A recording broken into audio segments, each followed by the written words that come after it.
కూడా ఎక్కడన్నా సంఘం పెట్టుకుంటే దానికి గౌరవ అధ్యక్షుడినో వర్కింగ్ ప్రెసిడెంట్కునో కడియం సేన్ చేస్తారేమో. ఎందుకంటే ఒక 10-15 రోజుల క్రితమే కాంగ్రెస్ ప్రభుత్వం త్వరలోనే పడిపోతుంది అని చెప్పి, కాంగ్రెస్ ప్రభుత్వం త్వరలోనే పడిపోతుందని చెప్పి, త్వరలోనే మా ప్రభుత్వం వస్తుందని చెప్పి అందరికంటే ముందు మాట్లాడింది కడియం సేర్ గారు అనేసి మనం మర్చిపోవద్దు. కాంగ్రెస్ ప్రభుత్వం పడిపోతుంది, అతి త్వరలో మా ప్రభుత్వం రాబోతుందని చెప్పి మాట్లాడిన ఒక 2-3లో మొదటి వాడు కడియం సేర్ అనేసి మీద తీసుకొస్తున్నాను. నేను కాంగ్రెస్ ప్రభుత్వాన్ని పడగొడతానన్న మనిషి ఇవాళ అదే కాంగ్రెస్లో చేరి తన బిడ్డకు ఎంపీ టిక్కెట్ ఖాయం చేసుకున్నాడు అంటే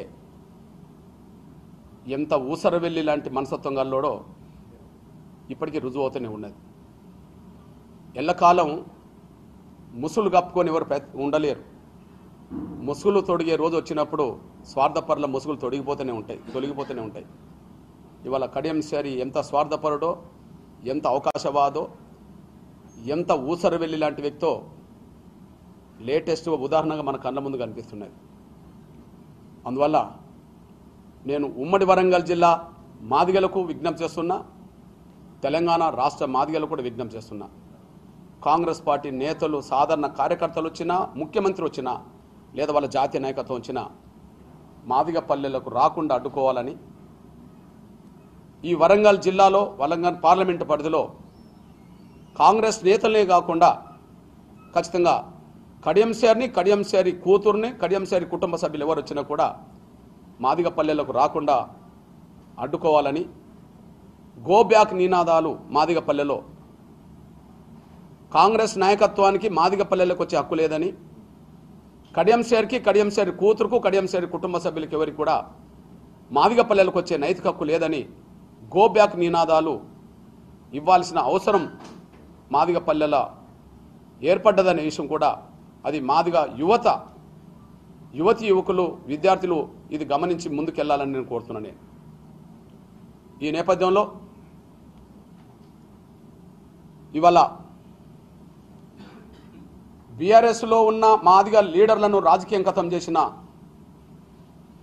బీఆర్ఎస్లో ఉన్న మాదిగ నాయకులను రాజకీయంగా ఖతం చేసిన కడియం సేర్ గారు ఇవాళ మొట్టమొదటిది రేవంత్ రెడ్డి గారిని నమ్ముకొని అంతకుముందు ఉద్యోగానికి రాజీనామా చేసి ఆర్థికంగా నష్టపోయి కాంగ్రెస్ పార్టీలో ఉండి ఇవాళ వర్ధన్నపేట టిక్కెట్ కూడా ఆశించి భంగపడి వరంగల్ టిక్కెట్ నాకు వస్తుందని చెప్పి ఆశించాడు. ఎన్నో సందర్భాల్లో రాజకీయంగా కొంత ఇబ్బందులు ఎదుర్కొన్నాడు, ఓడిపోయాడు. ఉద్యోగానికి రాజీనామా చేసినోడు, రాజకీయంగా కొంత ఇబ్బందులు ఎదుర్కొన్నాడు, ఆర్థికంగా నష్టపోయినాడు. ఇವರು వర్ధన్నపేట సీటు వరకు కూడా ఆయన తాను ప్రయత్నం చేశాడు. కాకపోతే కేంద్రంలో, జాతీయ స్థాయిలో మాలాలకుండా పలుకుబడి రేవంత్ రెడ్డి వాళ్ళ పలుకుబడికి తలొగ్గడం వల్ల వర్ధన్నపేట సీటు రాకుండా పోయింది. కనీసం 2 సీట్లు మాకు రావాల్సింది 2 వాళ్ళకి ఇప్పటికే పోయినాయి కనుక ఖచ్చితంగా మాదిగలకు ఇక్కడ అవకాశం వస్తుందని చెప్పి అనుకున్న వాళ్ళలో దొమ్మాడి సాంబయ్య కూడా ప్రథమ వరుసలో ఉన్నాడు. ఇప్పుడు ఆ దొమ్మాడి సాంబయ్య బతుకు ఆగమైపోయింది. ఇప్పుడు రాజన్న బతుకును ఆగం చేసిన కడియం సేరే, సిట్టింగ్ ఎంపీకి టిక్కెట్ రాకుండా దయాకర్ను రాజకీయంగా ఆగం చేసిన కడియం సేరే, ఆరూరు రమేష్ని ఓడించే కుట్రలో భాగస్వామైన కడియం సేరే వాళ్ళ దొమ్మాడి సాంబయ్యకు రావాల్సిన ఒక టికెట్ కూడా రాకుండా చేశాడు. ఆయన రాజకీయ జీవితం మళ్ళీ ఇబ్బందులు పడ్డట్టే. ఎన్నాళ్ళు ఆర్థికంగా ఎదుర్కొంటాడు ఇబ్బందులు, ఎన్నాళ్ళు ఇవన్నీ ఆటుపోట్లు ఎదుర్కొంటాడు. మా గాడ్ ఫాదర్లు లేరు కాబట్టి ఆయనకు అవమానం జరిగింది, అన్యాయం జరిగింది. రేవంత్ రెడ్డి తలుసుకుంటే దొమ్మాడి సాంబయ్యకు టికెట్ వచ్చేది, రేవంత్ రెడ్డి తలుసుకుంటే దొమ్మాడి సాంబయ్య టికెట్ వచ్చేది. కానీ ఆయన అక్కడ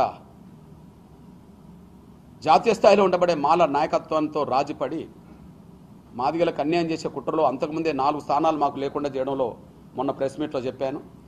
వర్ధన్నపేట మా చేజారిపోవడానికి, సత్తుపల్లి చేజారిపోవడానికి, అదే సమయంలో కరీంనగర్ జిల్లా చొప్పదండి చేజారిపోవడానికి చెన్నూరు చేజారిపోవడానికి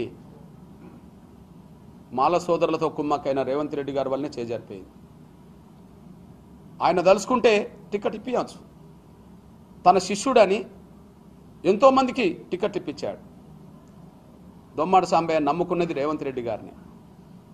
దొమ్మాడి సాంబయ్య నమ్ముకున్నది రేవంత్ రెడ్డి గారిని. కానీ రేవంత్ రెడ్డి గారు మాత్రం పిలిచి ఇప్పుడు కడియం శ్రీ భార్యకే కూతురుకే టికెట్ ఖాయమైందని చెప్పినట్టుగా వార్తలు వస్తున్నాయి. ఇక మేము చేసేది ఏం లేదన్నా అని చెప్పి గుండెల్లో ఉండబడే ఆవేదనను దిగమింగుకుంటూ బయటకు